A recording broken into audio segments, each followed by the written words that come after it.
ప్రజాస్వామ్యాన్ని కాపాడుకునే కార్యక్రమం చేయకపోతే, ప్రజాస్వామ్యం ఒక్కసారి చెయ్యి జారిపోతే నక్సలిజం అక్కడి నుంచే పుడుతుంది. ఒక డేంజరస్ సిమ్టమ్కు, డేంజరస్ పరిస్థితులకు మీరు పునాది వేస్తూ ఉన్నారు. ఇప్పటికన్నా కళ్ళు తెరవండి. జరిగిన 2 ఎన్నికలను రద్దు చేయండి.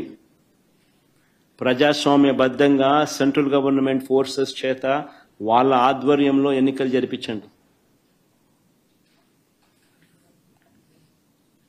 ప్రజలు ఎవరికి ఓటు వేస్తారో ఒక ఛాలెంజ్గా తీసుకోండి. చంద్రబాబు నాయుడు గారికి గట్టిగా హితవు పలుకుతా ఉన్నా. మీరు చేస్తా ఉన్నది చాలా అంటే చాలా దౌర్భాగ్యమైన పని. తప్పుడు పునాదులకు మీరు వేస్తా ఉన్నారు. తప్పుడు పునాదులు వేస్తా ఉన్నారు. ముఖ్యమంత్రిగా ఉన్నావు. నీ జీవితానికి బహుశా ఇది ఆఖరి ఎలక్షన్ కావచ్చు. రామకృష్ణ అని అనుకునే ఈ వయసులో కనీసం ఆ మాటలన్నా అనుకుంటే పుణ్యమన్నా వస్తుంది. ఈ మాదిరిగా చేస్తే నరకానికే పోతావు. ఇప్పటికైనా మార్పు తెచ్చుకో చంద్రబాబు అని హితవు పలుకుతా ఉన్నా.